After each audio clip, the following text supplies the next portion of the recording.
Thank you for listening to Podcast West Seattle. My name is Andrew. On this episode of the podcast, we talk beer and community with the Good Society Brewery and Public House. We sent the beer off and we won. We also check in on some Halloween activities. I actually feel that this section is what kind of transfers people into a different world. All of this and more is coming up on Podcast West Seattle.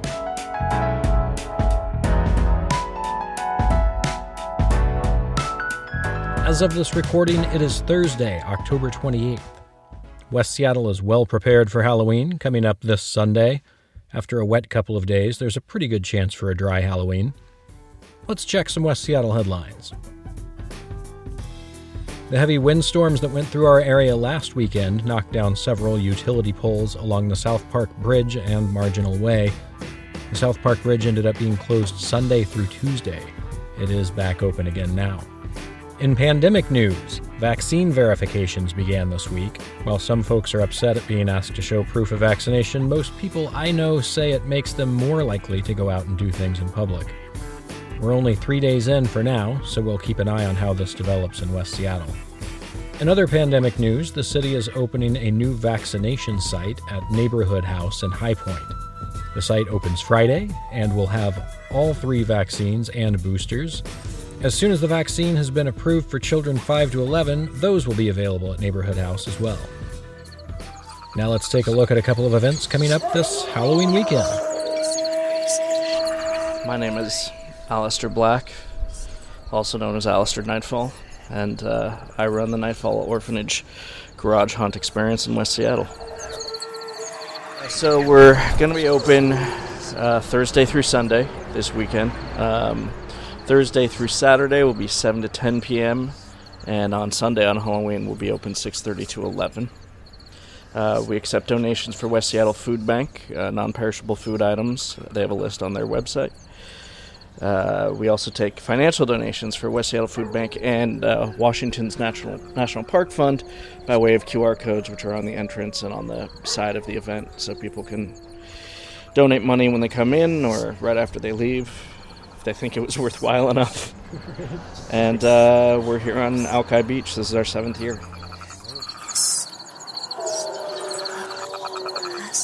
So this is where guests enter, and this is where they can donate food. And then they step in here, and this is the first part. We call it the fire maze. And so it relates to the story of when the townspeople burned Nightfall Orphanage down. Coming here, and it's smoke-filled. It smells like smoke. There's a fire effect. And this takes you to our graveyard.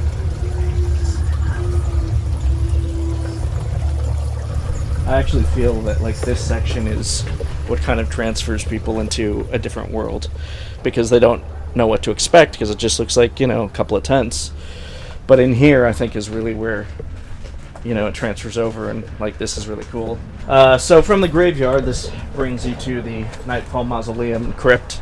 And in the story, this is where the children buried their mother, Margaret Nightfall, after sending her to their own asylum.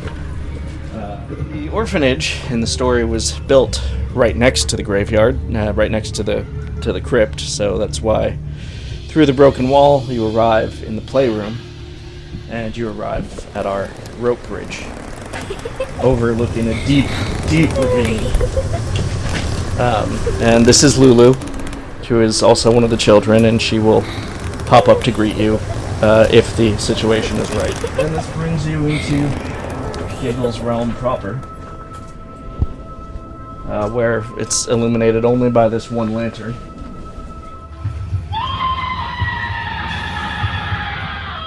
And that's it.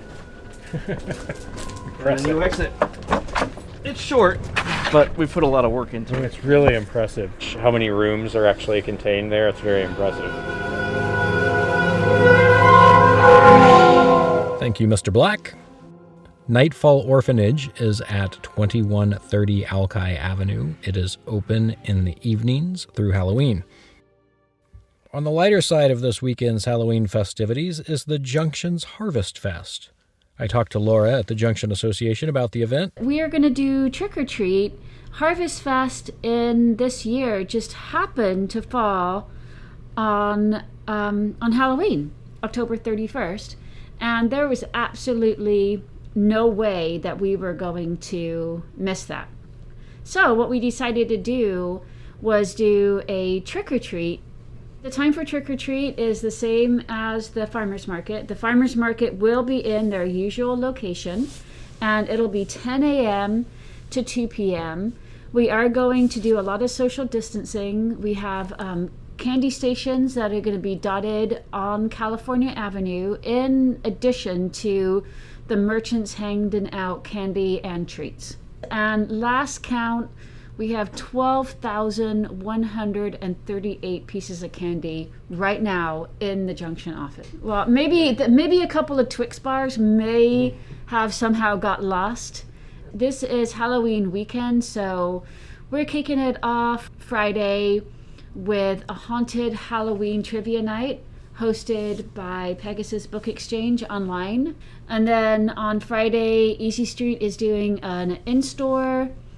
And then we have a Halloween party at the Alley, one of the 2 speakeasies in the Junction. And then just a whole host of other things that families and individuals can really have a fun time with throughout the next few days. Thanks, Laura. Now let's head up to Admiral and have a beer. Our kind of standard, almost flagship IPA is the Modern, which... On the corner of California and Lander in the North Admiral district is the Good Society Brewing and Public House. I'll give that a try. Okay, the Modern IPA. The Modern IPA. And are you going to be inside or outside? Yeah, I'm Nick Berger. I am one of the owners and founder of the Good Society Brewery and Public House. The story of the Good Society starts as many small breweries do. My beer background, I was just a home brewer for years. I started home brewing about 13 years ago now, and it was just something I always enjoyed. I always liked trying to think about, if there's a beer I had out in public, could I either replicate this or could I make it better?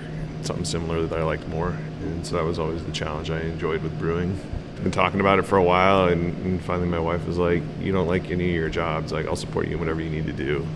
So go do what you need to do. And going from a home brewer to running a brewery is a big deal, and it's not a transition Nick took lightly. She had a good idea of talking to a career coach just to make sure that, I wouldn't, do this and then like a year later be like, okay, now I don't like this either, right? And it was awesome. I mean, she was super supportive about it, but it was a great call because that career coach was amazing and taught me a lot about not only how, if this is what I wanted to do, but like how to handle the different stressors and things like that once I started doing this. So it was definitely a worthwhile thing. And this is where the story of the Good Society gets a little bit different. But one of the things I learned from that coach was don't try to do everything yourself, which I kind of have a bad habit of doing.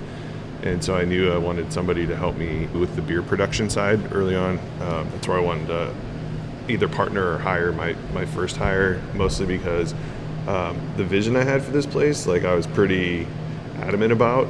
The vision was, being really part of the community and like giving back and things like that. Like that was really important to me. Well, the idea was lots of breweries will like do a beer or do a night where they'll like raise money and then give it to a cause. And for us, we were like, well, let's just normalize that instead of having like a big event or whatever. Let's just make giving back to the community just part of who we are. And so every time you buy a pint, part of that pint goes to a cause, and you can vote for which cause it goes to. So scan a QR code, and we have the QR code at like every table. We have it on the wall, right by the menu. We have it on the wall right by the front door. So lots of places. Right now, those 2 charities are the West Seattle Food Bank and Social Justice Fund Northwest. I didn't know much about the Social Justice Fund Northwest, so I reached out to Burke Stansbury. I'm the development director at Social Justice Fund Northwest. Social Justice Fund is a grant-making organization that supports grassroots community organizing in 5 states: Washington, Oregon, Idaho, Montana, and Wyoming. So one of our primary programs is what we call Giving Projects. So it's a way for people to be engaged in our grant making. It's a democratic, participatory process of a group of people, usually 15 to 20 people, coming together over the course of about 6 months. They do some political education together. They do some fundraising. They learn about an issue like environmental justice or criminal justice, immigration, and then they receive grant proposals, read those proposals, do site visits, and ultimately it's that group of people that makes the decisions about how to distribute the money that they've raised. In addition to those projects, which are a pretty big commitment, we also do regular workshops that are, shorter and less of a commitment. And, we talk about how to put together your personal giving plan, or how to do grassroots fundraising, how to make a will, and do estate planning that centers your values. If folks go to our website, socialjusticefund.org, and sign up for our listserv, then you can learn more about the workshops that we do as well. What's especially effective about this model for the Good Society is that it's backed up by some really good beer, like major award-winning beer. And so my partner who brews the beer right now, he's been awesome, and he brews some award-winning beer. So every year in Denver is a beer festival called the Great American Beer Festival, and it's one of the largest in the world, I believe. Definitely the largest in the United States, and with that is one of the largest and most prestigious beer competitions. And so we sent it off last year, and this year they didn't have the festival, but they still did the competition. And so we sent the beer off, and we won. In spite of all these accolades and the consistent giving, Nick is not satisfied. No.